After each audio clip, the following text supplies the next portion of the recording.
Merci à tous. Luc, encore une fois, bonsoir. Bonsoir Magloire. Ça va? Ça va. Le week-end? Ça a été. Ok. Ça a été. On rend grâce à Dieu. Ravi de retrouver nos très chers téléspectateurs. Et bon, c'est vrai, aujourd'hui, je n'ai pas pu être à l'église. Ah, La fatigue. c'est honnête. C'est honnête, oui. Ok. La fatigue a pris le dessus. Il fallait se reposer un peu, revenir très très fort pour mieux les servir. Très bien. Armel? Bonsoir à tous. Bonsoir, ça va? Ça va super bien. Ok. Bon, moi, je ne ferai pas de commentaires quand même. Parce que quand on est fatigué un dimanche matin, on sait ce qu'on a fait la veille. Donc, Bon, donc sans il aura comment- l'occasion. sans T'inquiète. commentaire. Il aura l'occasion de retourner là-bas. Bien. Monsieur le super pianiste. Oui, je vais super bien. Excellent. Oui. Bon. Bon, Vous excellent. savez, de toutes les façons, en tout cas, j'ai eu de très bons retours. J'ai eu de très bons retours. Déjà, les messages continuent à arriver. On m'invite pour rejoindre des groupes musicaux et tout. Sachez que je serai toujours disponible. On va voir. Voilà.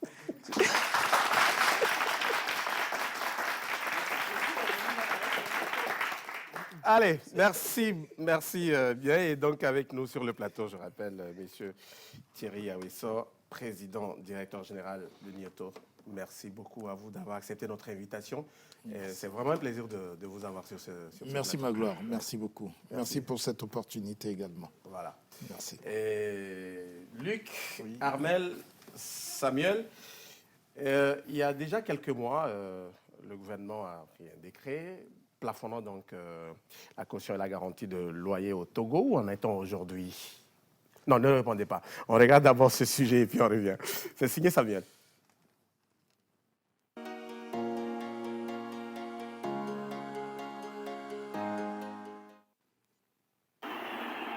Depuis janvier 2022, le gouvernement togolais, après examination, a pris un décret portant réglementation de la caution, de la garantie de loyer et du bail d'habitation en République togolaise. Ce décret vise à plafonner le montant de la caution et de la garantie de loyer au Togo. Dès lors, la caution a été plafonnée à 3 mois de loyer et la garantie à 3 mois de loyer. Selon le gouvernement, cette mesure s'inscrit dans la poursuite des actions menées en faveur de l'inclusion sociale et de la protection sociale des populations.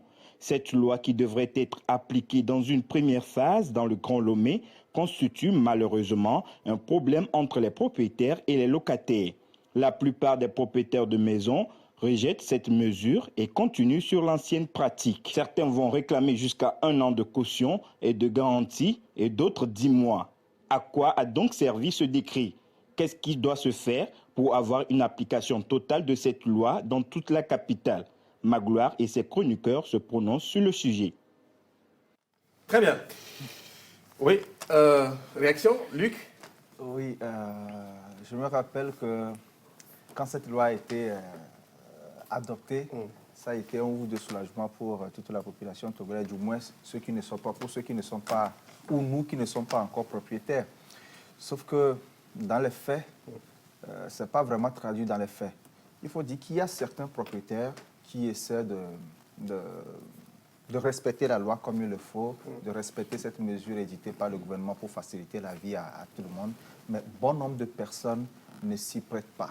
Parce que je continue pas à voir des offres où on demande aux gens de payer 10 mois avant d'intégrer la chambre. Voire On un vous an. dit, voire un an, voilà. 12 mois. Oui. On vous dit de payer 6 mois pour avance, 6 mois pour garantie. Or, ça devait être 3 mois. Et parfois, il y en a qui sont gentils, qui se permettent de laisser la latitude à celui qui vient chercher la chambre de négocier. On vous dit 10 mois, mais avec possibilité de négocier. Mais en somme, si on veut faire le bilan, la loi n'est pas vraiment respectée. Voilà.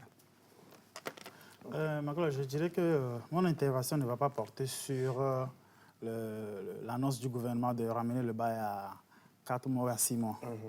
La question est de savoir quelles sont les mesures d'accompagnement et quels sont les voies et moyens. Déjà, le constat, c'est que ce n'est pas respecté. C'est impossible à respecter parce que... Pas impossible quand Pas même. impossible, mais bon, on peut dire qu'il y a des situations qui concourent à ce que la loi ne soit pas respectée.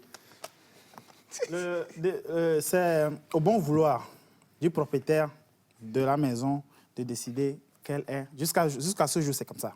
Maintenant, le gouvernement dit, OK, on plafonne le bail à 6 mois. Oui. Sur quelle base, je ne sais pas. Est-ce que le gouvernement se porte, je ne sais pas, se met au-dessus de ces locataires, de ces propriétaires plutôt. Quelqu'un qui a trimé individuellement pour acheter son terrain, qui a fait peut-être des prêts, qui s'est endetté à mort pour construire son local, peut-être pour lui permettre de mieux vivre, ainsi de suite.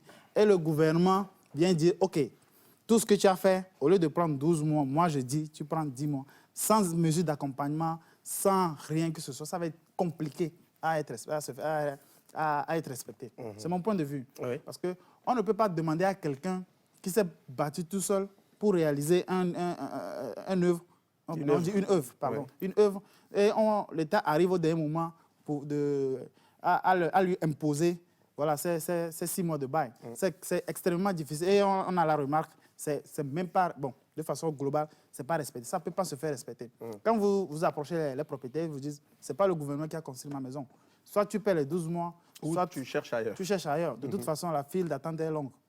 Donc, c'est ça mon point de vue. Je pense que la chose doit être revue d'une autre manière. Pas juste prendre une décision et le balancer, mais peut-être essayer je ne sais pas, un exemple de dire, OK, les constructeurs de maisons de location, peut-être qu'ils auront une ristourne, je ne sais pas, quand on construit une maison de location, il y aura un rabais sur peut-être les matériaux de construction par rapport à une maison d'habitation. Quelque chose qui puisse permettre... Nous sommes dans une économie libérale. Okay. Bien sûr, bien sûr. C'est mon point de vue. C'est des exemples, je prends. Quelque chose qui puisse permettre au gouvernement, Donc, par selon exemple, toi, de dire... c'est pas possible. C'est pas, OK. C'est pas possible. Ouais, justement, je rejoins Armel.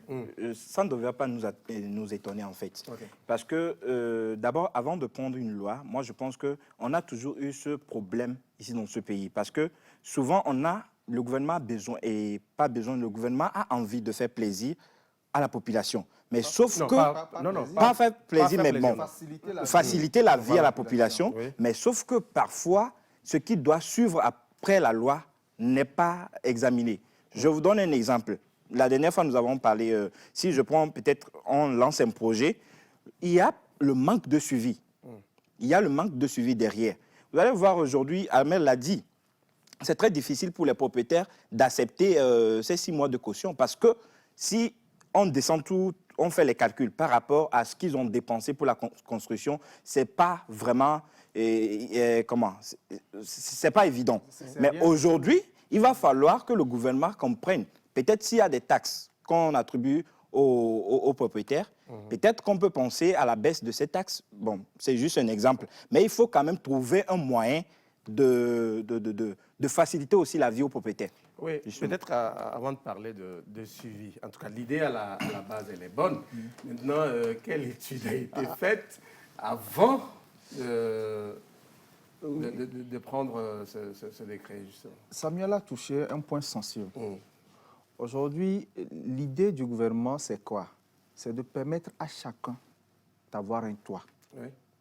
Si vous longez la plage aux alentours de 18h, 19h, 20h, 21h, vous allez constater qu'il y a de ces jeunes, qu'il y a de ces personnes-là qui traînent leurs bagages tout au long de la plage. Ce qui veut dire qu'ils n'ont nulle part où dormir. Ouais. Les gens ne se sont pas levés un jour pour devenir plutôt hommes de rue ou enfants de rue et tout ça. Non, ça a commencé quelque part. Il y en a qu'on chasse des maisons juste parce qu'ils n'ont pas les moyens de payer. Vous imaginez aujourd'hui, avec la crise économique mondiale que nous vivons, vous demandez à quelqu'un, une chambre à Lomé aujourd'hui, vous voulez une chambre moyenne, vous n'êtes pas à moins de 20 000 francs. Une pièce, vous n'êtes pas à moins de 20 000 francs. Avec le niveau de vie, avec la crise, je vous assure que c'est extrêmement compliqué. Je suis d'accord, les propriétaires de maisons ont beaucoup investi. Aujourd'hui, un lopin demi-lot à Lomé, ce n'est pas du tout facile à acquérir. Le ciment, les fers, bref, les matériaux de construction, ce n'est pas du tout facile. Mais au-delà de ça, vous avez eu la chance, ou vous avez pu travailler, trouver les moyens d'acquérir ce bien-là. Le bien existe. il ne tarit pas. Oui, mais, ça reste un investissement. Je ne refuse pas. Ah oui. Maintenant, votre voisin ou, je ne sais pas, votre concitoyen qui n'a nulle part où dormir, vous préférez... Donc, il faut faire... Il faut trouver un juste milieu. Et je crois que c'est ce juste milieu que le gouvernement voulait trouver en proposant cette loi. Maintenant, derrière, moi, je crois que le gouvernement peut faire autrement, peut agir autrement en trouvant des mesures d'accompagnement pour aider justement ces propriétaires-là à mieux servir leurs concitoyens. Il y a la taxe sur habitation. On peut revoir peut-être le taux imposé sur la taxe sur habitation, dit ceux qui louent et tout ça, on vous accorde ces genres de faveurs pour vous permettre aussi en retour que vous puissiez diminuer ou bien trouver des mesures pour permettre à d'autres personnes de pouvoir louer également. Parce que je me dis, attends Armel s'il te plaît, je me dis, ce que le gouvernement propose, on dit 3 mois, vous payez peut-être 3 mois de caution, en somme, vous payez 6 mois, vous brûlez 3 mois et les 3 mois restent. Quelque part, ça arrange aussi le propriétaire. Vous imaginez souvent, qu'est-ce qui se passe? On loue, vous payez 10 mois. Le jour où vous voulez partir, parfois vous brûlez 3 mois, parfois vous ne brûlez pas. Le jour où vous voulez partir, le propriétaire a du mal à vous rembourser. Et parfois, vous êtes obligé de trouver des fonds pour aller louer. C'est après 1 mois, 2 mois, parfois même ça devient des tiraillements avant de revenir chercher cette avance que vous avez versée. Donc, quelque part, je crois que c'est un juste milieu trouvé pour aider les uns et les autres. Oui, mais les propriétaires, ils ont investi, il faut un retour sur investissement et ils ne vont pas quand même faire dans le social. Ils ne vont pas faire dans le social. Oui. Je savais que Luc était quelqu'un de généreux, mais je ne savais pas qu'il avait si gros cœur. Parce que...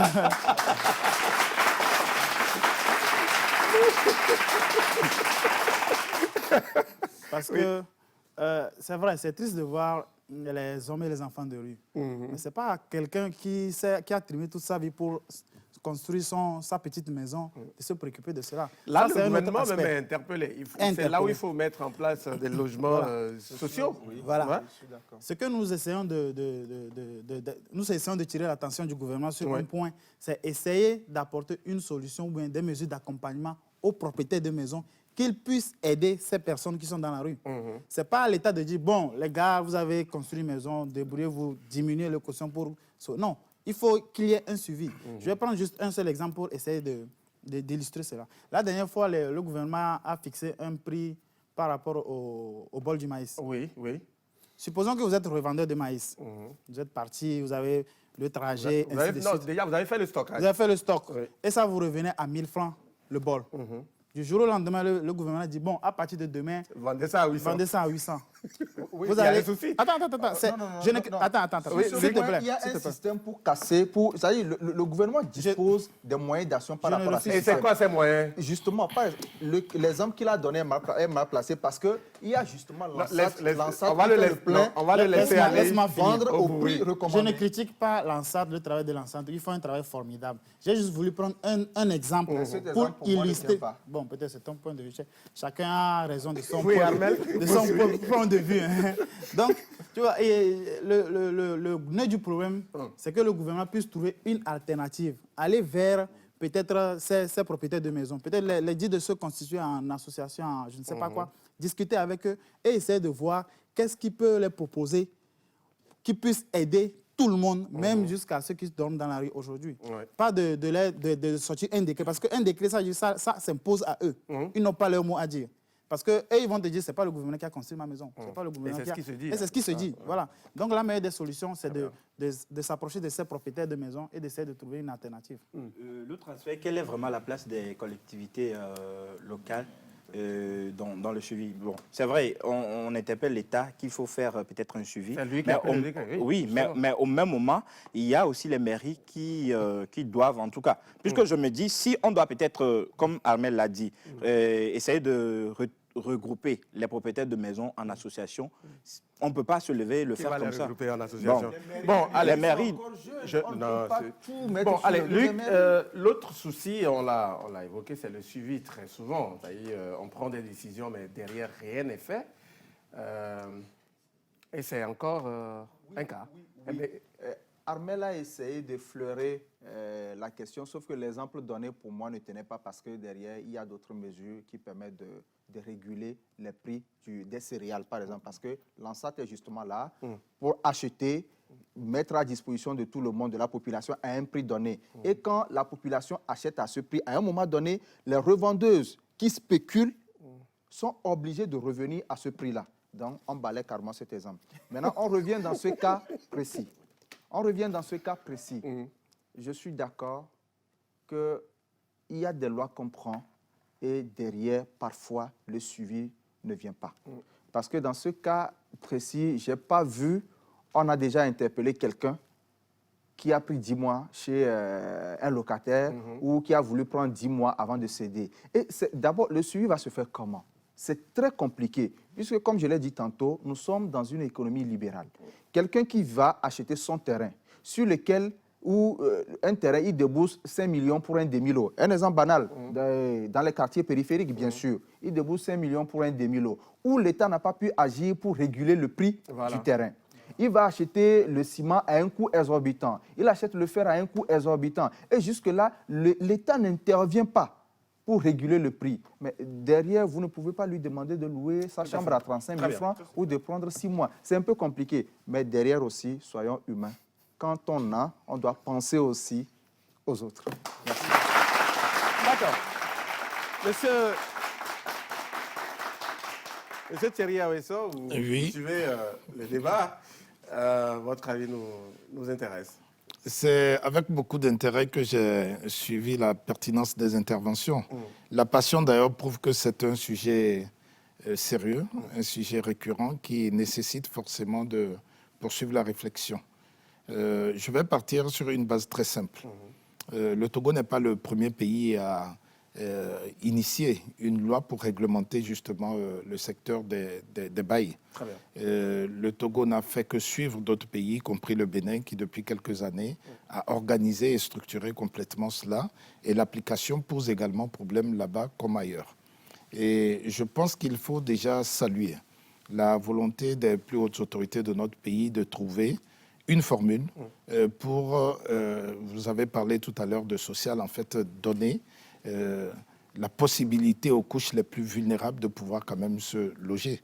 Vous le saviez bien, vous l'avez dit, l'investissement dans une maison coûte très cher et demander à quelqu'un effectivement de ramener peut-être à 3 mois, surtout si c'est un petit loyer, il se dit qu'est-ce que je fais en cas de difficulté de non-paiement justement du client qui sera dedans, et s'il pose un certain nombre d'actes qui sont de nature à détériorer complètement la structure même du bâtiment. Voilà. Qu'est-ce qu'il fait quand il claque la porte pour partir? Je crois que c'est un premier jet. Le gouvernement, comme je le dis, dans son rôle régalien, a pour mission également de protéger les plus faibles. Et c'est la raison pour laquelle je crois qu'on ne peut que, en saluant cette loi, se dire elle est probablement appelée à évoluer. Elle va forcément d'ailleurs évoluer parce qu'une loi qui n'est pas contraignante, de toutes les façons, ne sera pas suffisamment respectée. Il faut réussir à trouver une formule pour, je pense, à un moment donné, la rendre contraignante avec, en contrepartie, peut-être un certain nombre de réflexions sur des formules qui vont soulager tout le monde. Mais je reste convaincu que si elle n'existait pas, il fallait le faire.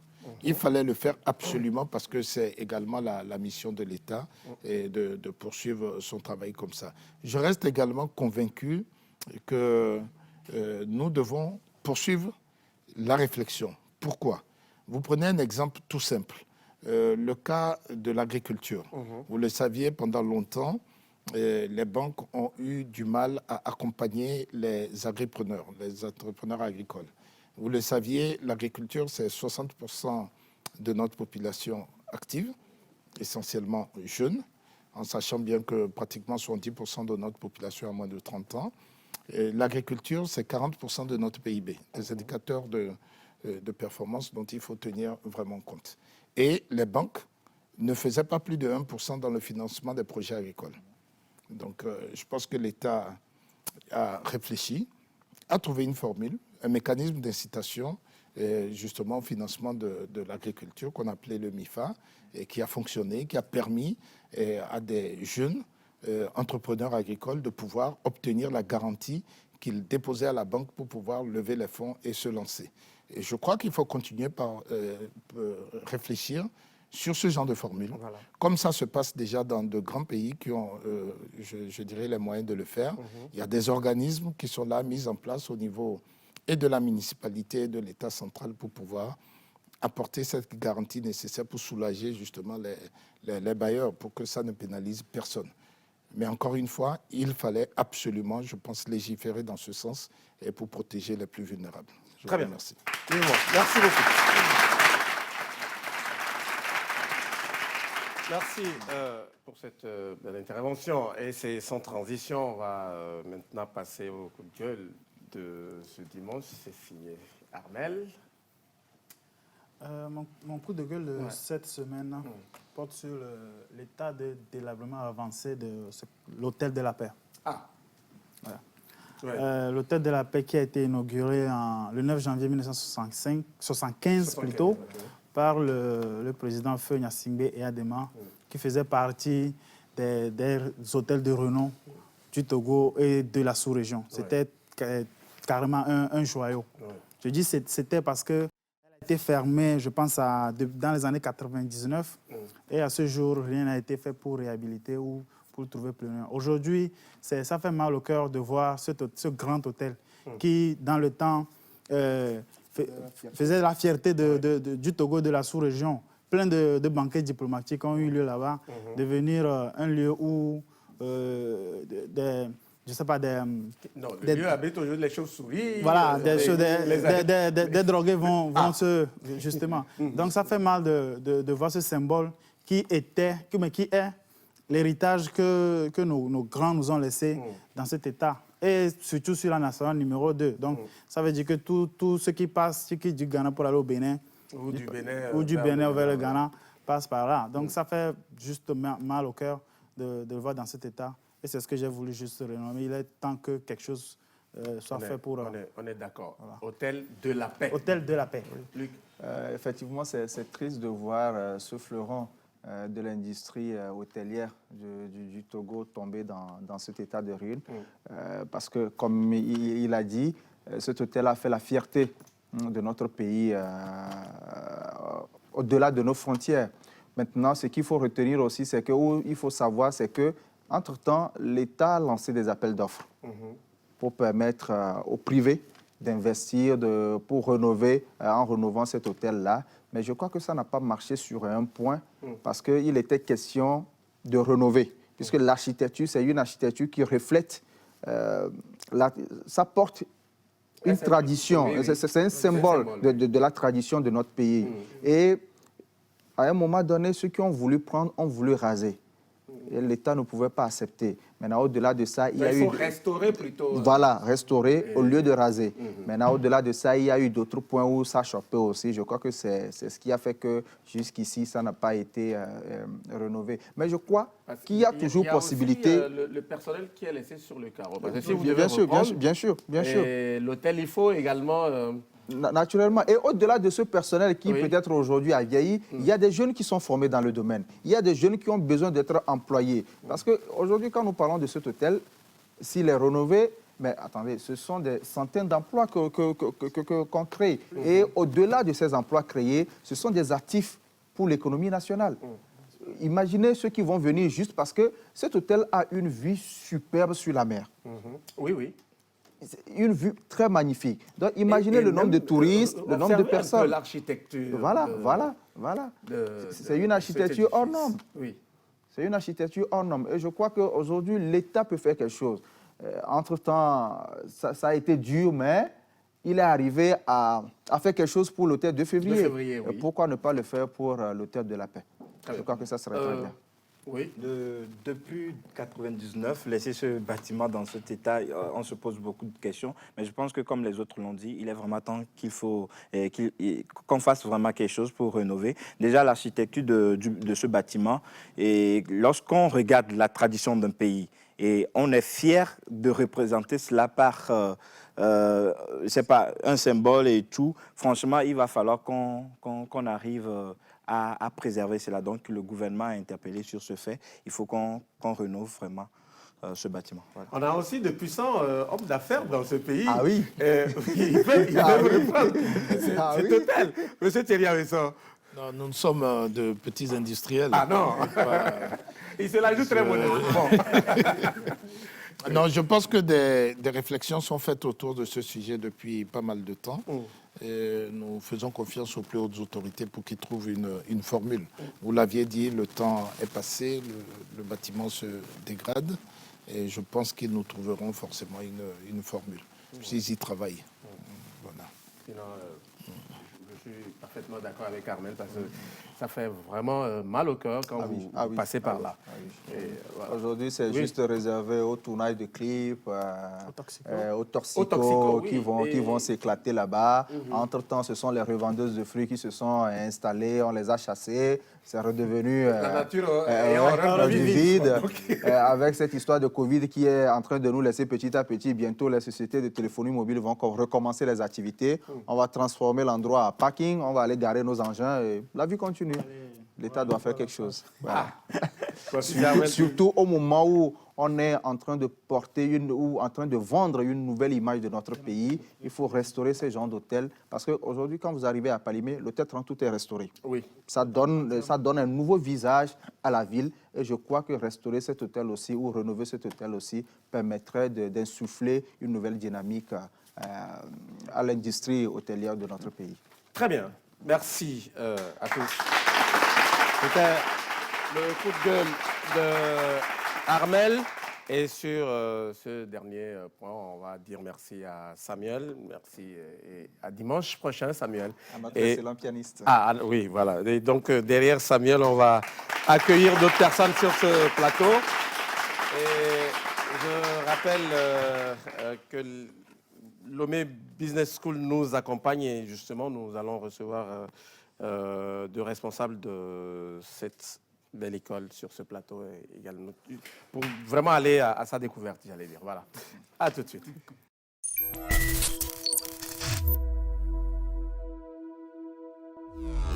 Empreinte by Zara Shop est un espace spécialement dédié à l'originalité. Tout pour l'habillement, des chemises aux costumes, passant par les chaussures et tous les accessoires de mode, le tout de marque Zara, toutes tendances confondues, hommes, femmes et enfants. By Zara Shop vous accueille dans son cadre réservé uniquement aux habits pour hommes. Vous y trouverez des costumes vestes complets et en demi-saison de marque Del Papo, des chemises café coton et vous n'aurez que l'embarras de choix. Nous mettons à votre disposition des chaussures de différentes marques avec des finitions exceptionnelles, accompagnées de leurs accessoires pour ceux qui veulent de la haute couture. Tout ceci est disponible et à prix imbattable grâce à la marque BCBG Max Azria. Le glamour s'offre à vous, s'exprime avec force et puissance. Zara Lomé, l'empreinte de la différence.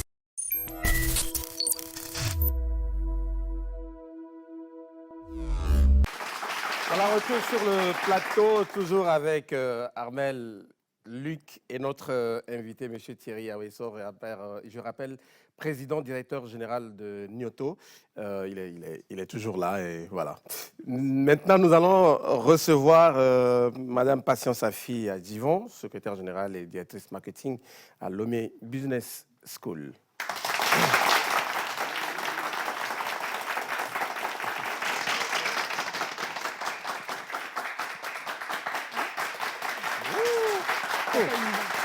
C'est ça, merci.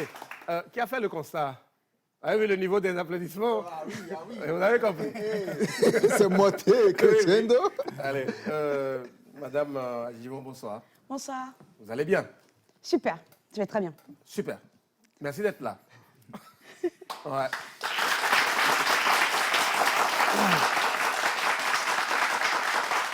Voilà, donc dans le cadre de vos activités, vous avez un partenariat qui vous lie à l'école de Léonard de Vinci. Tout à fait. Vous nous en parlez? Oui. Très bien. Alors, avant de parler du partenariat, Oui. je vais peut-être expliquer un peu ce que c'est que Lomé Business School. Ah, allez-y. Voilà, si vous le permettez. Donc, LBS, pour Lomé Business School, c'est une école internationale qui est basée à Lomé. On a récemment, en décembre, été classé par Jeune Afrique, premier business school au Togo et 6e de l'Afrique de l'Ouest. Oh, très bien. Oui. Alors, donc du coup, quand je dis international, il y a plusieurs aspects. Hein. Donc le tout premier, c'est au niveau de la nationalité de nos étudiants. Ok. Donc on a plusieurs nationalités à Lomé Business Elles School. sont combien à peu près? Alors, on a à peu près 30% qui sont étrangers dans nos effectifs à Lomé Ok. Business School, quand je donne à peu près la taille. Pourquoi on insiste sur la nationalité des étudiants? C'est parce que, vous savez, le marché de l'emploi n'est plus togolais, c'est devenu africain. Tout à fait. Donc, le jeune Togolais doit apprendre à travailler avec d'autres nationalités pour apprendre de nouvelles choses. Et puis, lui, ça peut l'aider aussi plus tard à aller chercher un boulot quand ça ne marche pas dans son pays, dans d'autres pays. Très bien. Il y a également l'entrepreneuriat. Donc, tout à l'heure, il y a le président, quand on parlait, on l'a introduit comme l'entrepreneuriat, qui est un facteur clé à Lomé Business School. Chaque année, il travaille sur des projets innovants. Et donc, même récemment, donc, le vendredi et le samedi, on a même fait la finale donc, pour ces pitchs de projets. Et même eux, étudiants qui doivent être entrepreneurs, ils doivent savoir que le marché n'est pas que togolais. Donc, il y a l'aspect international au niveau de la nationalité des étudiants. L'autre aspect, c'est par rapport aux enseignants. Donc, nous avons des enseignants qui doivent venir d'un peu partout. Ils viennent déjà des pays de la sous-région, plus de la Côte d'Ivoire, du Cameroun et également les autres pays qu'on pourrait avoir. Ouais. Et il y a aussi des enseignants qui viennent en fait, de nos écoles partenaires, donc, du coup, dont nous parlons tout à l'heure. Voilà. Et donc, il y a ces enseignants qui peuvent venir de ces écoles-là pour venir apprendre aussi ce qu'ils font et leur manière de faire en fait, à nos jeunes. Après, nous aussi, nous pouvons envoyer nos étudiants. Donc, d'où le truc international. Nos étudiants qui peuvent aller continuer, après 2 ans, choisir d'aller vivre une autre expérience, apprendre de nouvelles choses et peut-être même avoir des idées de business quand ils reviennent dans leurs différents pays. Voilà. Donc, voilà à peu près ce que nous faisons au niveau de tout ce qui est partenariat des enseignants. Donc, notre partenaire qui est justement dans le public, Camille. Monsieur Camille Trazaska. Voilà. Je ne sais pas, Camille, s'il a bien prononcé. Oui. Non, non, oui. Ah, non, non, parce que là, non, je me limite à Camille. Là, c'est mieux. Camille, il va nous aider. Je vais me limiter à Camille. Oui. Donc Pour voilà, saisir, donc oui, du coup, il y a Camille aujourd'hui, en fait, qui est avec nous dans tout ce qui est international, donc du coup, partenariat, qui vient échanger avec nous. Nous travaillons après sur les stratégies de développement de Lomé Business School. Donc, du coup, dans ce cadre-là, il est là. Et Camille, il est directeur du développement international d'une de nos écoles partenaires, le pôle Léonard de Vinci. Donc, voilà, et c'est d'où l'objet de ce partenariat. Peut-être on donnera la parole à M. Camille tout à l'heure, mais avant, comment se fait l'admission dans votre école? Alors, pour rejoindre le Business School, je vais dire il faut être ambitieux. Ah. Voilà, parce que, en fait, à la base, il faut être ambitieux. Parce que les promoteurs de Lomé Business School, ce sont des personnes qui ont décidé de changer un peu les codes. C'est 2 jeunes personnes qui ont décidé un jour de dire si nous croyons à notre pays et à la jeunesse, il faudrait que ce soit d'abord des jeunes qui imaginent des programmes de formation. Et donc, du coup, de par leur parcours, leur expérience, ils inspirent des jeunes. Et donc, pour rejoindre le Business School aussi, il faut être un jeune, quel que soit ce que vous êtes, à votre niveau, il faut juste être ambitieux. Il faudrait juste savoir, vous poser la question dans votre chambre, est-ce que moi, j'ai envie de contribuer au développement du Togo ou de mon pays ou de l'Afrique? Et quand vous avez répondu à cela, 50%, vous pouvez intégrer le Business School. Et l'autre, maintenant, il faut faire des tests. Une école sélective comme le Business School qui occupe la 6e place en Afrique de l'Ouest. Et vous avez vu, même dans Jeune Afrique, ils ont dit le petit poussé du Togo, parce qu'on n'était jamais dans ce classement-là. Ça veut dire qu'il faut sélectionner des jeunes qui ont à peu près un niveau, ou des jeunes qui sont capables, en tout cas, de suivre des formations dans ce contexte international dont je suis en train de vous parler. Donc, il faut faire un test écrit. Ensuite, il faut faire des entretiens de motivation. L'entretien de motivation, ça permet de comprendre le projet du jeune, qu'est-ce qu'il veut faire plus tard, et de s'assurer que le Lomé Business School est capable de l'aider. Parce que quand on n'est pas capable, il ne faut pas accepter le jeune. Oui. Il est bon dans d'autres écoles, donc c'est mieux. Donc, c'est comme si c'était un contrat que nous signons ensemble quand nous disons à l'étudiant, test écrit, c'est bon. Entretien de motivation, c'est bon. Maintenant, vous pouvez intégrer le Business School. Donc, ça devient un contrat. L'étudiant sait que je rentre dans une école où je vais être transformé. L'entrepreneuriat, ça fait partie de notre quotidien. Donc, vendredi et samedi, ça a été des pitchs, des projets devant des jurys. Donc voilà, à peu près pour intégrer Lomé Business School, d'abord c'est la motivation, avoir la rage de réussir et je pense que ça devrait aller. Super. Luc?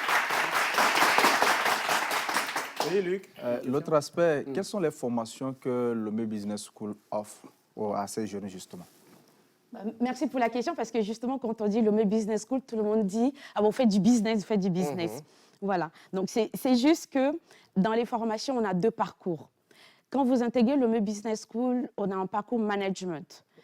Pour nous, celui qui veut faire les ressources humaines, qui veut faire les audits, la logistique, ils ont besoin de la même base, dont un manager. Je pense que peut-être le directeur ici peut confirmer. Un manager, il faut savoir ce qu'on fait dans les autres départements pour pouvoir les piloter. Donc, du coup, on a un parcours management. Et tous ceux qui veulent faire la gestion, donc marketing digital, que nous faisons justement avec IIM, Camille pourra en parler tout à l'heure. Il y a également tout ce qui est audit finance que nous faisons à Lomé Business School, la logistique et banque assurance. Donc, ces spécialités-là, c'est ce que nous mettons dans le parcours management. Et chaque année, l'étudiant fait un stage. Donc, comme il entre comme la première année, à partir de la 2e année, avec son stage, il sait à peu près ce qu'il veut faire comme spécialité en 2e année et plus tard en 3e année jusqu'à le niveau master. L'avantage, c'est qu'on n'a pas des jeunes qui atterrissent dans des spécialités. Par exemple, il y en a qui font l'audit, ils commencent et puis ils se disent « Ouh là là, j'en peux plus ». La première année et donc du coup la 2e année, l'étudiant repasse encore une année. Moi je dis, on ne va pas à l'école pour reculer, c'est pour aller de l'avant. Donc on fait stratégiquement ce point-là et progressivement le jeune va se spécialiser pour trouver son emploi plus tard. Et d'ailleurs ça fait de très bons cadres. Moi dans mon parcours, j'ai d'abord fait le domaine de la pharma, après je me suis retrouvée à Capgemini qui est en informatique et après je me suis retrouvée comme responsable de projet IT dans une banque internationale. Donc quand je vois ça, je me dis, finalement, on n'a pas besoin de cantonner les jeunes. Il faut juste leur montrer qu'il y a plusieurs portes et on peut ouvrir ce qu'on veut à tout moment. Quand on se lève le matin et puis on dit on va être dans le nucléaire, essayons, on ira dans le nucléaire. Ouais. Donc voilà ce parcours que nous avons dans le management. Et il y a le parcours informatique également. Donc parcours informatique, on fait tout ce qui est cybersécurité, donc les réseaux. On ne dit plus réseau télécom parce que c'est dépassé de nos jours. Il y a aussi le big data que nous faisons justement avec Orange Bank en Côte d'Ivoire parce que c'est très, très, très important. Ce sont les métiers de demain et il y a notre école partenaire qui nous accompagne parce que big data, IA, localement, on n'a pas encore toutes les compétences nécessaires pour monter des programmes. Donc, du coup, on le fait avec Orange Bank et notre école partenaire IIM. Voilà à peu près nos spécialités. Très bien. Monsieur Camille, bonsoir. Bonsoir. Vous êtes directeur développement international. Oui, tout à fait. Merci pour votre accueil. Bon, donc, pour éviter d'écorcher votre nom, je vous laisse vous présenter vous-même. Oui, tout à fait. Non, merci. Je m'appelle Camille Trasca. Je suis directeur du développement international du pôle Léonard de Vinci, qui regroupe 3 écoles à Paris La Défense. Donc, nous sommes situés au cœur du premier business district en Europe, donc à savoir La Défense, au nord de Paris. Nous enseignons sur diverses thématiques puisque nous avons une école de management, l'EMLV, une école d'ingénieurs, les Sylves, et une école du digital, l'IIM. À travers ces 3 écoles qui sont post-baccalauréat, donc ce qui offre des programmes en cursus sur 5 ans, nous couvrons une trentaine de spécialisations. Donc nous avons bien évidemment toutes les spécialisations qui couvrent le management, en passant par la finance, le marketing, l'audit, les ressources humaines et bien d'autres. Pour l'école d'ingénieurs, c'est divisé en grands pôles. Nous avons de l'ingénierie financière, nous avons tout ce qui concerne la cybersécurité, tout ce qui concerne l'environnement ville durable. Demain, l'agritech avec l'analyse et l'introduction des data dans l'agriculture. Et pour la 3e école, qui est l'IM, nous couvrons tous les aspects du digital. Donc ça va des formations et des métiers aux jeux vidéo, en passant également par l'analyse de données, la data, et également la modélisation numérique 3D. Très bien. Magivon, peut-être on va terminer par cette question. Vous pensez quoi justement de votre école et surtout de ce partenariat qui vous lie? Ce que je pense de notre école, moi je dirais c'est la meilleure école. Ah, je m'y attendais. Non, je m'y attendais. C'est évident. J'y crois vraiment à Lomé Business School. Oui. Et j'ai déjà passé bientôt 10 ans avec les jeunes. Et à chaque fois, plus je passe du temps, plus je vois et je crois encore plus à l'Afrique. Et donc, du coup, voilà, je trouve que c'est la bonne école qui donne des opportunités à tout le monde d'éclore, voilà, de devenir ce qu'ils ont envie de devenir plus tard. Maintenant, concernant nos partenariats, je trouve qu'on est l'une des rares écoles à avoir ici, en tout cas localement, à avoir un partenariat vivant. Alors, ce n'est pas des partenariats où c'est écrit sur des papiers. Nos partenaires font directement le déplacement. Nous envoyons aussi nos enseignants. En mars, par exemple, on a eu notre DE qui est parti justement donner aussi cours à IIM, donc là où le pôle Léonard de Vinci. En fait, c'est vraiment des partenariats vivants. Nous réfléchissons au programme. Par exemple, récemment, dans le ZAS de partenariat, en dehors des étudiants qui peuvent partir à partir de la 2e année, revenir plus tard, il y en a qui reviennent, parce qu'il ne faut pas croire que quand les gens font la poursuite d'études, beaucoup veulent rester. Parce que quand vous arrivez, vous voyez que c'est un peu compliqué et que vous avez plus de chance ici. Donc, du coup, vous avez envie de revenir. Et quand ils reviennent, c'est vrai qu'ils ne reviennent plus au Togo, même quand c'est des Togolaises. Moi, j'ai par exemple 2 Togolaises qui sont aujourd'hui au Ghana et puis, par exemple, en Côte d'Ivoire. Donc, voilà à peu près. Il y en a qui partent au bout de 2 ans. Premier axe de partenariat. Échange au niveau des enseignants également. Travaille ensemble avec, par exemple, Camille, il est passé, il est venu aussi avec Alain Ouvrieux, qui a fait une séance de travail avec nos enseignants. Donc, c'est ça, et travailler sur la recherche, les projets de recherche. Il y a aussi l'autre axe de partenariat, c'est ce que nous avons mis en place récemment. Et puis, il y a d'autres sociétés qui ont bien voulu nous accompagner. C'est tout ce qu'on appelle les stages mixtes. Ça voudrait dire, je prends un étudiant du Togo, de Lomé Business School, je prends un étudiant du pôle de Léonard de Vinci, et les 2 vont travailler sur des sujets au Togo. Voilà. Avant de laisser Madame dire son mot de conclusion, Président, vous souhaitez peut-être placer un mot par rapport à... Voilà. Volontiers. Je suis plutôt très ému de la dynamique avec laquelle d'ailleurs elle a présenté l'école. Et quand on voit d'ailleurs la force des ovations derrière et les visages que nous voyons, on sent vraiment une école très vivante. Et je crois que le monde de l'entrepreneuriat et la formation sont les 2 mamelles d'une même vache et elles vont ensemble. L'adéquation emploi-formation est quelque chose qui nous préoccupe énormément. Il fut plusieurs années derrière où on était obligé de faire venir des valeurs sûres de l'extérieur pour s'occuper de nos automates ou de certains équipements de haute technologie parce qu'on ne trouvait pas ici, sur place, des gens capables de nous amener à les régler, à les mettre en capacité de compétitivité. Aujourd'hui, quand c'est trop difficile, on en trouve en Côte d'Ivoire ou au Maroc. Donc, c'est en train de se rapprocher avec les nouvelles structures que nous avons aujourd'hui et avec justement cette adéquation emploi-formation, la mise en place de certaines structures, un peu comme il y a une nouvelle école, en fait, elle est déjà, elle prend quelques années maintenant, qui forme justement le monde de l'industrie. Actuellement, donc sur notre zone du port là-bas.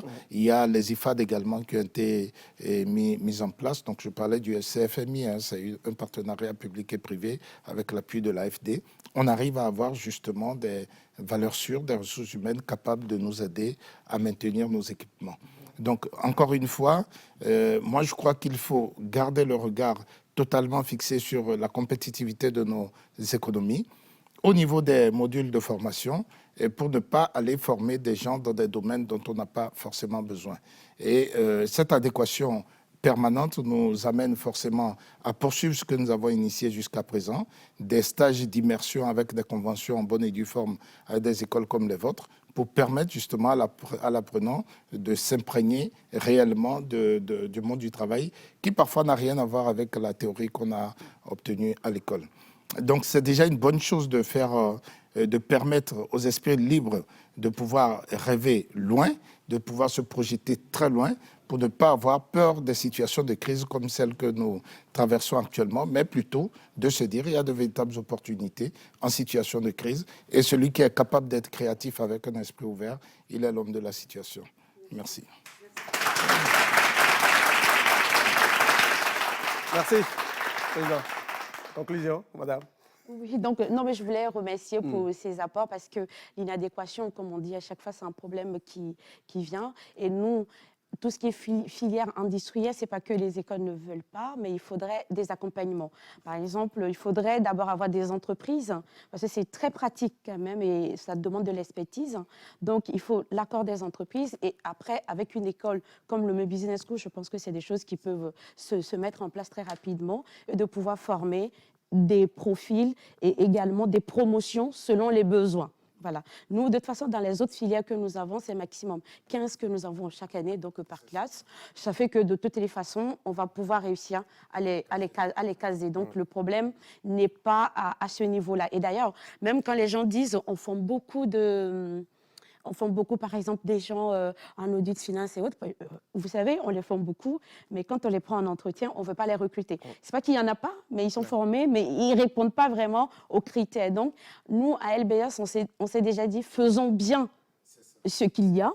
Et pour ce qui est complexe, avec justement des structures de l'accompagnement qui va avec, on pourra justement mener encore ces programmes-là et répondre à des besoins. Donc, merci beaucoup. Merci à vous. Voilà. Madame Patience Afi-Azivan, secrétaire générale et directrice marketing à Lomé Business School. Merci beaucoup. Mais vous restez avec nous, on va terminer l'émission ensemble. Et derrière, je salue aussi monsieur Camille Traska, c'est ça? J'ai bien dit ça cette fois-ci. Très bien. Directeur du développement international. Merci beaucoup. Vous restez donc avec nous. Juste une petite transition et on reçoit l'invité. Voilà, retour sur le plateau, mesdames et messieurs. Vous suivez toujours l'émission Faites de la télé 3.0 et maintenant nous allons évoquer les sujets d'actualité avec notre invité, M. Thierry Aweso, président directeur général de Nyoto. Encore une fois, bonsoir, président. Bonsoir, Magloire. Voilà, c'est la forme, on va dire. C'est la forme, il n'y a pas de problème. Oui, c'est la Merci forme, bien. voilà. Et vous le savez, nous le savons, le Togo aujourd'hui fait face à la cherté de la vie avec des coûts exorbitants des produits de première nécessité. Que faire? La question est vaste. Ah oui. Mais Le Togo est un pays qui, je pense, est dans le concert des nations et qui subit pratiquement les mêmes impacts que les autres. L'impact de la flambée des prix n'est pas venu du Togo. Il y a d'abord la première crise qui est une crise sanitaire qui nous a mené, je dirais, dans l'inconnu depuis déjà 3 ans. Et chaque pays a essayé d'innover, de trouver une formule pour être le plus résilient possible. Le Togo a fait preuve jusqu'à présent d'une forte résilience. Le taux de croissance de notre pays a été maintenu. D'abord, il a pris un coup et après, il s'est amélioré pour s'établir au-delà de 5%, donc avec l'exercice dernier. Et donc, l'objectif est de réussir à maintenir déjà cet équilibre pour ne pas laisser s'affaisser le pouvoir d'achat qui est déjà très éprouvé. Il faut que chaque pays, avec sa particularité, arrive à trouver des solutions. Donc les dernières décisions, vous les connaissez. Le gouvernement a pris l'initiative de diminuer 18%, les 18% donc de la taxe sur la valeur ajoutée qui ont été suspendus jusqu'à nouvel ordre et qui impacte directement donc le panier de la ménagère. 18%, ça signifie que si vous achetez un article à 100 francs, si cette répercussion est intégralement reportée sur le marché, le panier de la ménagère retrouve le même produit à 82 francs. Donc je pense que le marché, c'est pas, voilà. Donc le mécanisme n'est pas aussi automatique parce qu'il y a d'autres éléments. Il y a d'autres éléments qui rentrent en ligne de compte, mais je pense qu'un travail est fait actuellement avec la concertation permanente entre le secteur privé et le secteur public pour trouver la formule la plus adaptée pour pouvoir avoir un impact direct effectivement sur le panier de la ménagère. Ce qui n'est pas forcément suffisant, mais c'est déjà, je pense, un pas. Très bien. Voilà. J'aimerais juste pouvoir demander à Monsieur le Président qu'est-ce qu'il pense que, je ne sais pas, quel impact, voilà, ces 18% dont on parle, quel est l'impact réel que le ménager, le panier de la ménagère, voilà. Quel est l'impact réel? Parce que vous venez de dire qu'il y a un mécanisme.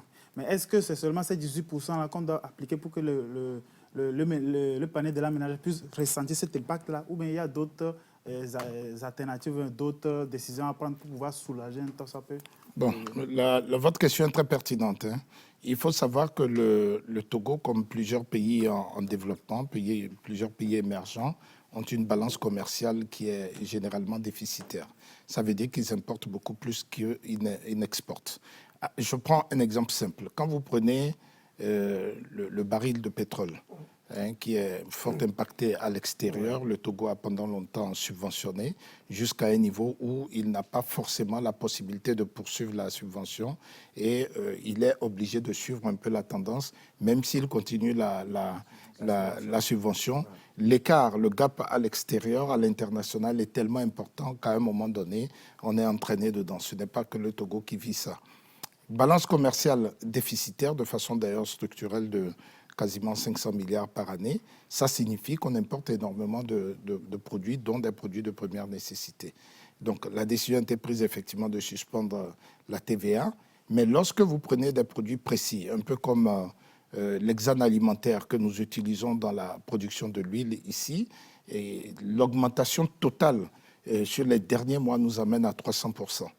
Les 18% par rapport à un gap de 300%, ce n'est pas évident de suivre ça. Quand vous prenez de l'oléine qui est importée justement de Malaisie ou d'Indonésie, vous allez trouver cette oléine qui était à moins de $1 000 la tonne et qui est passée à 1800, qui est aujourd'hui en train de fleurer les 2500, 2600 $ la tonne. Donc l'impact est très important. Et les efforts qui sont faits par nos différents gouvernements viennent atténuer, mais ne vont pas régler le problème parce que de toutes les façons, il faut poursuivre les importations par rapport à certains pays. Mais ça nous amène à réfléchir sur notre capacité de pouvoir être résilient en trouvant une solution interne. Quand je prends le cas de l'huile en général, vous avez une demande nationale aujourd'hui qui est de 80 000 tonnes pour l'huile. Sur les 80 000 tonnes, vous avez la NSCT qui est aujourd'hui la structure qui fait de l'égrainage de coton et qui va donner la possibilité à Nyoto de racheter la graine de coton. On est, quand tout marche bien, autour de 100 000, 130 000 tonnes de coton graines produites. Et vous allez vous retrouver tout de suite avec, disons, 50 000, voire 40 000 de graines de coton, puisque le reste, c'est la fibre qui est exportée. Et sur cette partie, à peu près 10% va être donc partir à la semence, entre 10 et parfois 20%, tout dépend des surfaces emblavées. Et vous allez retrouver le reste qui va aller à l'industrie pour être justement trituré. De cette trituration va sortir de l'huile de coton.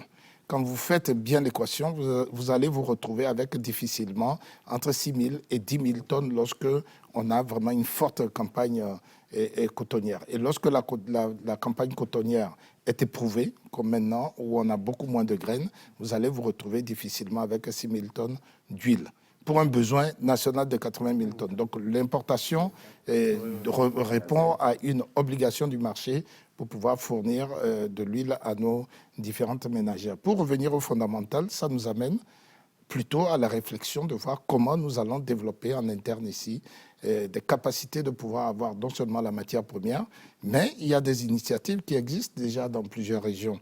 Et si mes souvenirs sont bons, vous prenez des régions comme celle de la Kara, celle de la Savane, il y a sur place là-bas de l'huile d'arachide qui est fait de façon traditionnelle. Vous avez évidemment du beurre de karité qui est utilisé également dans la cuisson des aliments. Vous descendez dans les régions essentiellement des plateaux, vous retrouvez de l'huile de palme. Il faudra tout simplement augmenter les volumes et les surfaces emblavées, augmenter la productivité avec des semences améliorées. Et vous arrivez sur la région maritime, vous avez de l'huile de coco et d'autres huiles qui sont du terroir.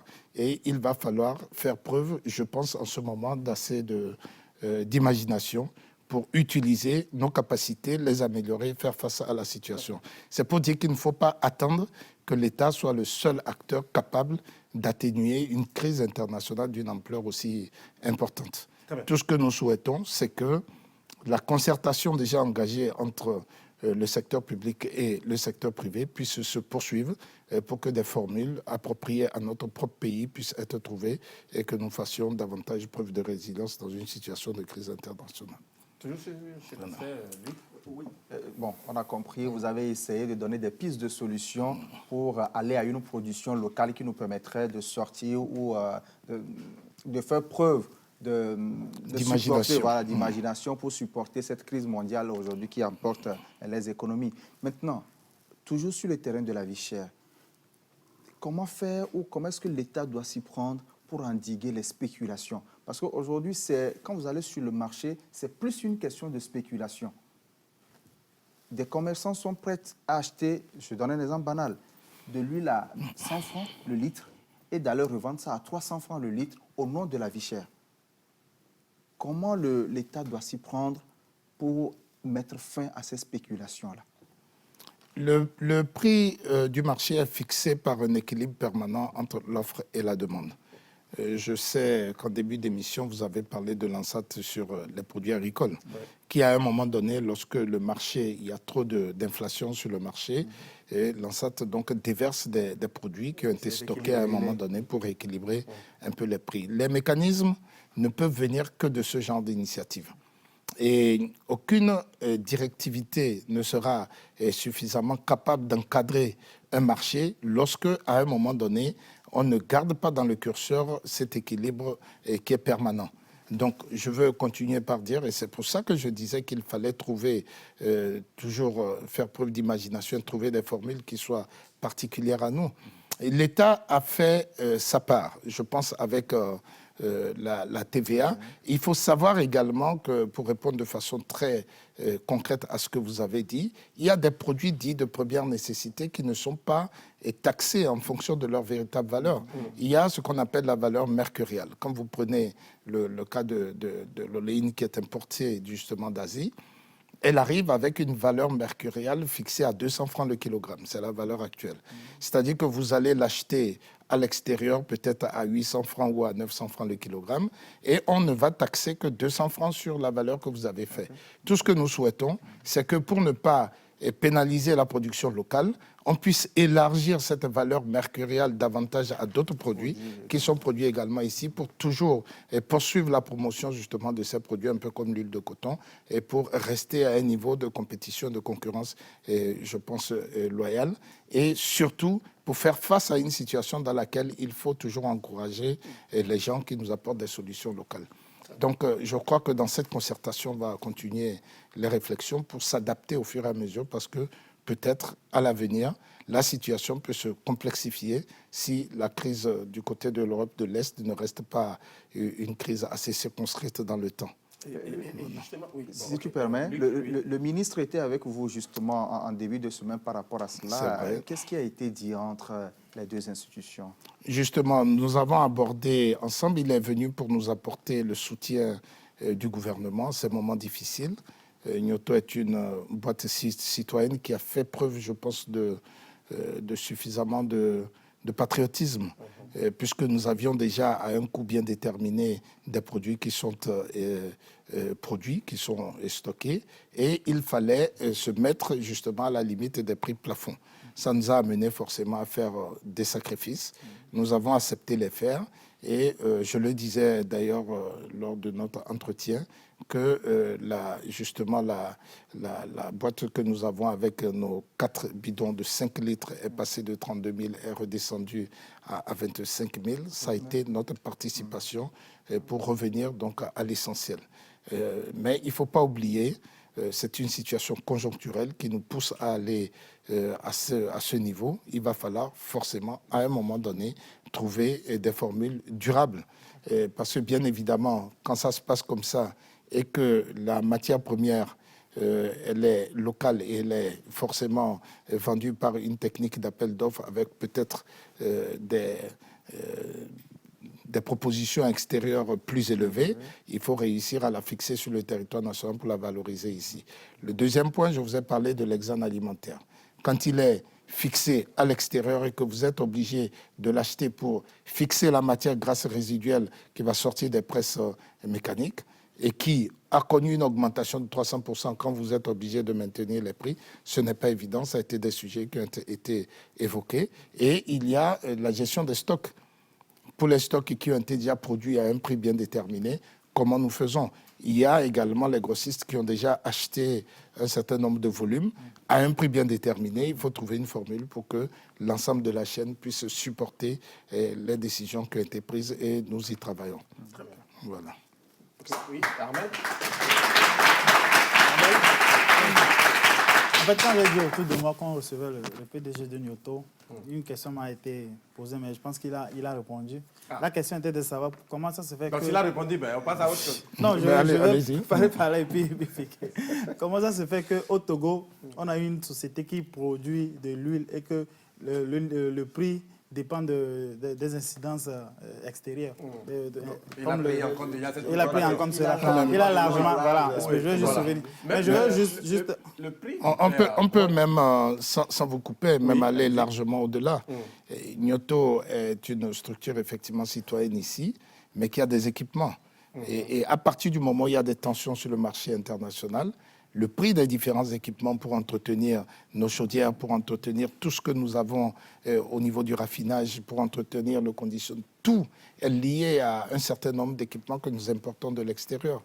Lorsque l'usure des chaînes et des roulements, de tout ce que vous voulez, de la graisse que nous utilisons à l'intérieur, qui est une graisse alimentaire, énormément de produits viennent de l'extérieur. Donc l'impact est direct sur le coût final. Très bien. Voilà. Bien. Je le disais, même le prix du pain a augmenté. Ah oui, Il y a pénurie de blé. farine de blé. Oui. Est-ce que ce n'est pas le lieu justement de faire la promotion de la production locale et de la consommation locale? Comme je l'ai dit Et tout de à le l'heure, faire véritablement, parce que souvent ça reste juste que des mots. le gouvernement trouve un moyen de permettre aux producteurs locaux de prendre leur envol, d'aller à une production je pense simple et à moindre que coût. c'est ça. Vous avez posé une question qui est très pertinente. Je pense que les plus hautes autorités de notre pays ont mis en place un département en charge de la promotion locale, bien avant toutes ces crises. Et ça veut dire qu'à un moment donné, ils ont anticipé sur une certaine situation. Je ne ferai pas le porte-parole du gouvernement, mais nous constatons que réellement, ils ont à un moment donné réussi à anticiper et à se dire il va falloir qu'on poursuive cette dynamique pour le développement de notre pays, parce que ça fait partie justement de l'axe numéro 1 et l'axe numéro 2 de notre programme national de développement. À partir du moment où ce plan a été mis en place et qui essaye de s'adapter à une situation, parce qu'il a été, il faut le dire, il est né, je dirais pas césarienne, parce qu'il est né en situation de crise et il a fallu qu'il s'adapte, d'où une nouvelle feuille de route qui a été mise en place justement par le gouvernement. Mais nous constatons qu'il fallait absolument faire des efforts pour que la promotion justement de la consommation des produits locaux devienne une réalité. Quand je vous ai parlé de la balance commerciale qui est structurellement déficitaire et que nous, producteurs locaux, en tout cas en ce qui concerne les industries, nous voyons bien qu'il y a un gros gap, nous sommes obligés de dire qu'il va falloir donc cultiver davantage de coton dans nos champs, avoir un meilleur rendement à l'hectare et être capable de les motiver pour qu'ils ne soient pas, parce qu'il y a peut-être d'autres produits qui vont arriver, qui vont marcher mieux, un peu comme le soja, en capacité d'abandonner peut-être un produit dont on a besoin pour l'autre. C'est toute une mécanique dans laquelle je pense qu'aujourd'hui on a également d'autres décisions. Parmi les décisions qui ont été prises, un prix fixé, un prix plafond fixé pour l'engrais également. Je crois qu'il faut poursuivre des réflexions en ce sens. Mais consommer, vous avez parlé du blé. Le Togo n'est pas producteur de blé. Jusqu'à présent, je ne pense pas que ce soit dans les plateaux ou dans les savanes qu'on arrive à faire blé, ça. On peut promouvoir le manioc. Ça déjà, ça a commencé depuis... Sachez-le, ça a commencé déjà depuis le ministère justement en charge de la promotion de la consommation locale a initié un programme avec la Société des Grands Moulins du Togo où ils ont injecté dans la farine justement au fur et à mesure des farines un peu comme celle du maïs. Vous savez, la brasserie du Bénin utilise également beaucoup de riz et d'autres produits locaux et je crois qu'il faut poursuivre. Donc c'est le pourcentage justement de ces produits locaux dans la farine de blé et qu'il faut continuer par étudier. Je pense que vous le saviez bien, nous avons du pain qui est fait à base de soja, et le manioc également. Voilà. Et il faut commencer, je pense, par nous y faire et de façon progressive pour que, en dehors des goûts du consommateur qu'il y a une réalité qui nous rattrape, qu'il faut assumer à un moment donné. Très bien. Voilà. C'est vrai, sur ce plateau, invité ne pose pas question à invité, mais puisque le sujet intéresse tout le monde, Madame Patience Agimo, oui, allez-y. Oui. C'était plutôt une contribution et puis un message à la jeunesse. D'accord. Parce qu'en fait, pour moi, à chaque fois qu'il y a une crise, en fait, je me dis finalement, c'est l'opportunité de lancer des choses qui vont fonctionner. Et par exemple, cette crise qu'on traverse aujourd'hui, quand on parle du blé, aujourd'hui, je suis un peu en colère parce que je me rappelle en 2018, on avait des étudiants qui avaient, et c'était la première fois qu'on pensait à du pain à base d'autre chose que du blé, qui avait en 2018 fait un mix de un peu de blé et de la farine de maïs. Ils ont réussi à trouver une bonne composition et pour faire du pain. Et je ne vous dis pas, c'est très délicieux. Mais c'était resté un peu... Et ça aussi, ce problème de cette jeunesse que nous sommes, c'est resté un peu un projet étudiant. Et donc, ils l'ont fait. Ils ont même été, je pense, le premier prix interuniversitaire de projets innovants en 2018. Et c'est resté un peu dans les couloirs. De temps en temps, ils en font un peu qu'il reste. Et ça pousse aussi ce qu'on est en train de dire. Parce que nous, jeunes, on veut qu'on nous fasse tout. On a l'impression que quand nous créons quelque chose, il faut que ça marche maintenant. Sauf que, imaginez, on était en 2018. Ils avaient créé leur société. Voilà. Ils faisaient petit à petit. Donc, quand on va chez la bonne femme, on achetait le pain à base de blé. Et de temps en temps, on prend le pain qui est mixte avec la farine de maïs. Donc, les gens, ils ont pris l'habitude à manger ça. Et maintenant, il n'y en a plus. Donc, du coup, ils vont avoir plus de demandes. Clairement. Puisque les revendeurs de pain savent qu'il y a cette société qui existe. Mais ils ne l'ont pas fait. Et maintenant, je me rappelle, il y a un analyste au niveau d'un ministère de la promotion de l'investissement qui était là en 2018. Et quand il y a eu la crise, il m'a dit, mais je me rappelais que j'étais dans le jury et vos étudiants avaient fait ça. Ils en sont où? Et je contacte l'étudiant qui me dit, oui, vous savez, madame, je le fais de temps en temps, mais j'ai vu que ça n'a pas été développé, il n'y a pas eu de promotion en cet instant-là. Et donc, ça fait que même s'ils se lancent aujourd'hui, les bonnes femmes qui vendent, ils n'ont pas encore l'information. Oui. Le client, il n'était pas trop habitué. Donc, du coup, ça devient un peu... On a toujours besoin de ce genre d'initiative. Et parfois, c'est la communication autour. On n'a pas besoin des millions pour faire la communication autour. Nous sommes dans des pays où le bouche à bouche fonctionne beaucoup. Bouche à oreille. Bouche à oreille, pardon. Bouche à oreille, pardon. Bouche à oreille. Retenez ça. Bouche à oreille. Ça fonctionne beaucoup. Et ça peut commencer comme ça en termes de communication. Trouver d'autres stratégies derrière. Nous avons les réseaux sociaux aujourd'hui. Les réseaux sociaux, ça ne nous sert pas seulement à faire des rencontres, mais à communiquer autour de ces genres de projets. Et je crois que ça peut prendre. Mais il faut la volonté. En fait, mon problème, c'est il faut la volonté parce que tout ce qu'il dit, le président, c'est possible. Par exemple, on parle d'huile à base d'arachide. Moi, j'ai grandi au Nord. Je sais qu'on le fait et j'adore même le goût. Et quand j'y étais pas, que j'étudiais à l'extérieur, je commandais ça parce que j'aime ça. C'est le goût, mais c'est parce qu'on m'a montré où j'ai été habituée à le manger. Mais le jeune qui grandit, qui n'a jamais consommé ça, vous lui faites ça, il ne mange pas parce qu'il ne connaît pas. Sur sa langue, il n'a pas été sensibilisé. Vous voyez, il y a ce problème-là.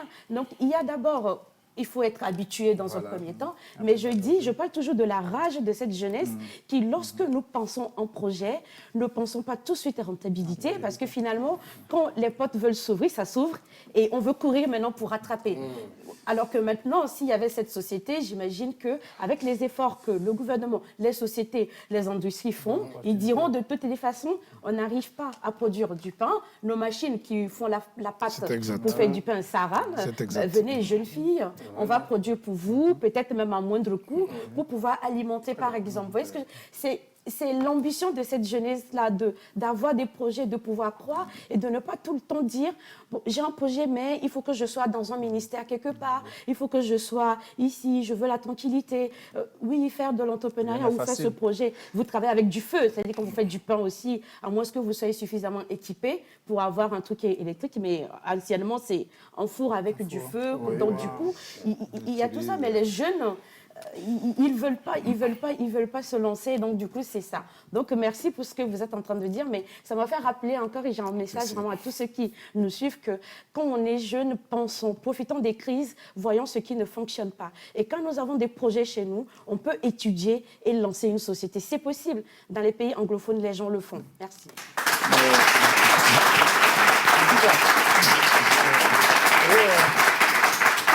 J'ai envie de rebondir vraiment là-dessus pour lui dire félicitations. Et puis, en réalité, c'est un travail de chacun parmi nous, tant individuellement que collectivement. Il ne faut pas oublier, quand vous arrivez chez quelqu'un qui est réellement engagé dans ce que vous faites, vous ne trouverez pas que du Coca-Cola ou du Fanta ou de la bière pour ceux qui y tiennent. Vous allez trouver du jus du néré, vous allez trouver du tchouk, d'ailleurs qu'on fait en bouteille actuellement. Vous allez trouver du jus de bissap, vous allez trouver du gingembre. Et faites un tour comme vous voulez chez nous à Gnoto. Généralement, pour nos invités, nous avons toutes ces palettes de trucs parce que nous y croyons et parce que je pense que le phénomène de la consommation des produits locaux est une question d'engagement citoyen, individuel et après collectif. Merci. Voilà. Merci bien. Et on va aborder un sujet d'actualité. Vous le savez, Monsieur Thierry Aweso, le Togo a subi pour la seconde fois en 6 mois une seconde attaque terroriste avec cette fois-ci des pertes en vies humaines. Il y a lieu de s'inquiéter, selon vous? Je prendrai le problème différemment. Très bien. Oui, je pense que nous sommes dans un contexte international avec des tensions dans plusieurs continents. Et l'Afrique subsaharienne, dans son ensemble, subit, je dirais, des pressions de djihadistes depuis un certain nombre d'années. Et les pays se sont mis ensemble. Il y a le G5 Sahel qui a été mis en place. Il y a d'autres organisations, y compris la CEDEAO, qui travaillent de façon concertée sur le sujet depuis longtemps. Et sachez que le Togo a compris depuis longtemps que si la case de ton voisin brûle, comme dirait un grand homme, il faut l'aider à l'éteindre. Et c'est la raison pour laquelle nos troupes sont déployées sur des théâtres d'opération depuis pas mal d'années. Et nous avons salué tout récemment, d'ailleurs, je dis saluer, ça a été un triste événement, l'hommage qui a été rendu par la nation à nos braves soldats qui sont tombés sur le théâtre d'opération dans le nord du Togo. Avant ça, il y a eu d'autres pertes, y compris au Mali. Ça veut dire que le Togo est réellement conscient des enjeux et que notre pays a pris sur lui la responsabilité d'aider d'autres qui sont vraiment confrontés de façon quotidienne à cette pression. C'est un peu la confrontation entre deux mondes. Un monde épris de liberté, de développement, et un monde qui voudrait vivre dans un genre d'obscurité où tout est immobile, où tout est déjà caricaturé, et il faut absolument vivre dans ce cercle. Et je pense que le monde auquel nous appartenons, celui de la lumière, prendra forcément le dessus. Est-ce que cette menace doit nous faire peur? Bien au contraire. Le défi est là. Il faut absolument le relever. Et nous sommes dans un dispositif de crise asymétrique où nous n'avons pas une armée contre une autre. Nous avons des individus qui sont comme nous, qui vivent parmi nous, qui sont, je dirais, totalement paramétrés pour atteindre le hockey, pour aller poser un acte dans lequel ils sont prêts à mourir. Ils sont prêts à mourir quand nous sommes prêts non seulement à vivre, mais à faire vivre nos enfants dans un environnement plutôt épanoui. Et c'est la raison pour laquelle nous devons resserrer nos rangs et rester tous vraiment vigilants. Et c'est le lieu de dire à chacun parmi nous que ce combat, nous ne pouvons que le gagner si nous restons vraiment solidaires et capables, je dirais, d'identifier des individus qui ne sont peut-être pas de notre environnement ou qui ont un comportement bizarre et que nous puissions alerter les services compétents pour qu'ils prennent leurs responsabilités. Au-delà de tout ça, je crois que la réplique n'est pas que sécuritaire. La réplique, elle est également une question d'amélioration de pouvoir d'achat. Et c'est la raison pour laquelle toutes les questions que nous avons évoquées restent au cœur du dispositif. Il faut continuer par trouver les voies et moyens pour ne pas laisser le pouvoir d'achat s'affaisser, bien au contraire, pouvoir donner aux populations qui sont les plus vulnérables la possibilité et de travailler, d'innover, de développer quelque chose à quoi il croit et pour nous préserver du pire. Celui qui va poser cet acte, généralement, est quelqu'un qui n'a plus rien à perdre. C'est quelqu'un qui est dans une précarité. Ouais. C'est quelqu'un qui est capable de croire à n'importe quoi qu'on est en train de lui dire. Et c'est les raisons pour lesquelles je crois qu'on a la capacité de pouvoir relever ce défi en se concentrant sur l'essentiel, c'est le développement économique de notre pays. Très bien. Merci. Monsieur Thierry Awiso, il y a déjà 2 semaines que le gouvernement a réouvert les frontières du pays dans le sens d'alléger les mesures de lutte contre la Covid. Une bonne décision pour les affaires, on va dire? Je crois qu'il faut rappeler un peu le contexte dans lequel nous sommes. La Covid a démarré en 2019. Nous avons... décembre 2019. C'est ça. Nous avons jusque-là maintenu les frontières maritimes en permanence ouvertes. Oui. Les frontières aériennes ont été réouvertes depuis pas mal de temps. Et il restait le problème des frontières terrestres. Et je pense que pour ce qui concerne le monde des affaires, notre monde, il était absolument nécessaire, justement, dans le cadre du renforcement de l'intégration sous-régionale sur le plan économique, que le Togo emboîte le pas aux autres pays. Nous ne pouvons qu'encourager les États à les laisser ouvertes. Et en parallèle, c'est à nous de poursuivre la sensibilisation auprès des nôtres, parce que le mal n'est pas parti, le mal rôde, et le Covid peut revenir encore avec d'autres inclinaisons. Et nous devons absolument maintenir ces mesures barrières. Et je pense que le monde ne sera plus jamais comme avant et que nous devons absolument tous faire attention au niveau des gestes que nous avons individuellement, la sensibilisation, même au niveau de nos enfants, pour qu'ils ne prennent plus des risques que nous prenions de par le passé. Très bien. Et pour terminer, je vais vous laisser vous adresser surtout aux jeunes entrepreneurs, surtout en quête d'opportunités en ces périodes de vie chère. Quel doit être le comportement d'un jeune entrepreneur? Je pense que je l'ai dit un peu plus haut, la jeunesse de notre pays, elle est hyper bien formée. Elle est généralement suffisamment structurée, elle est méthodique. Pour ceux qui ont la chance de voyager assez souvent dans d'autres pays, y compris les pays d'Afrique, il y a une nette différence entre la jeunesse togolaise et les autres. Je crois qu'elle est très consciente dans son ensemble. Et lorsqu'elle a quelque chose sous la main, elle ne demande qu'une chose. D'ailleurs, on sent une rage en elle de ne pas pouvoir parfois s'exprimer, peut-être parce que le marché de l'emploi est tendu. Il faut qu'elle se dise, il est hors de question d'être défaitiste. Les situations de crise, au lieu de tomber dans cette perturbation médiatique, parce que vous, les hommes de la communication, vous avez également une grande responsabilité pour ne pas que parler de ce qui ne marche pas. Il faut rester dans cette dynamique parce que la vie doit se poursuivre. La résilience, d'ailleurs, de l'individu en tant qu'homme, c'est d'être capable de s'adapter à n'importe quelle situation et de poursuivre sa progression.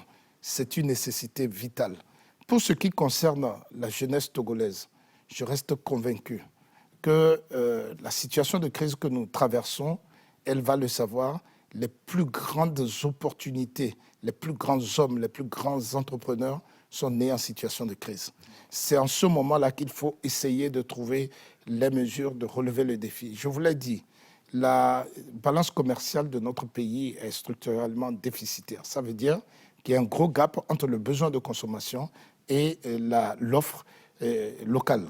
Ce gap, il faut absolument le combler.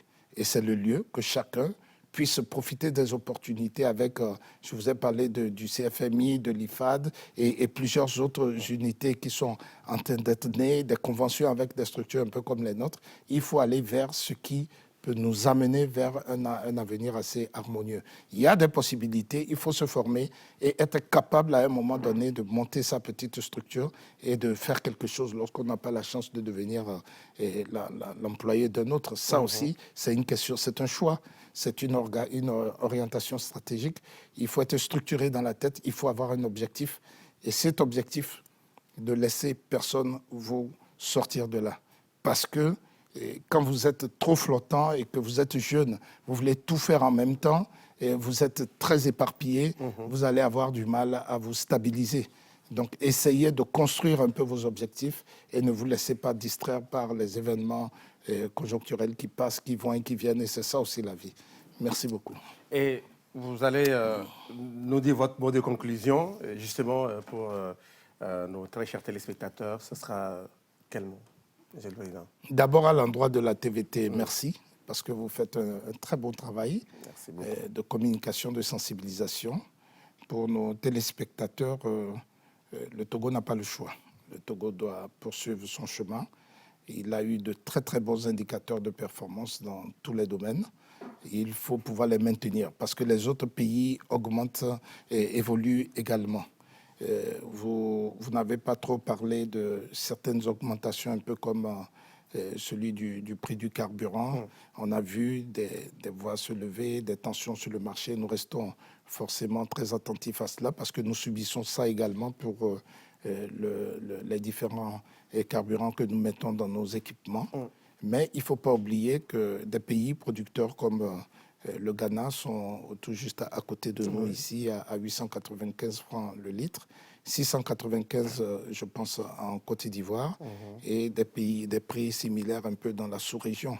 Le gouvernement a subventionné pendant longtemps les hydrocarbures ici. Nous ne pouvons que souhaiter que le gouvernement continue par subventionner, par trouver les moyens de subventionner, et pour qu'on n'aille pas dans des situations encore plus difficiles. Et pour le reste, le mot de la fin sera franchement... Moi, je crois en notre pays. Aimer notre pays, aimer son pays, c'est ce qui restera de chacun parmi nous et qui va nous permettre de pouvoir braver les différentes crises auxquelles nous sommes confrontés ou auxquelles nous serons confrontés. Et je vous remercie. Merci beaucoup. Grand merci à vous, Monsieur Thierry Aweso. Je rappelle, vous êtes le président directeur général de Nyoto et également vice-président du Conseil national de patronat du Togo. Merci d'avoir accepté notre invitation. Et ça a été vraiment très enrichissant de vous avoir sur ce plateau. Merci à vous. Et merci aussi, voilà, merci aussi à vous, Madame Patience Safi Agivon, d'être restée avec nous. Je rappelle, vous êtes secrétaire général et directrice marketing à Lomé Business School. Et merci aussi à nos chers amis étudiants qui sont venus assister à cette émission. Merci également à vous, Armel, Luc, Samuel et l'ensemble de l'équipe de la production. Merci à tous, merci à vous, chers téléspectateurs. Le prochain rendez-vous, vous le connaissez, le dimanche à 20h50, mais déjà vendredi. Pour ceux qui ont raté quelques minutes de ce numéro, vous pouvez vous rattraper vendredi à 14h10 pour la rediffusion ou aller sur les réseaux sociaux, Manon Group, et c'est fait. Voilà, bonsoir chez vous.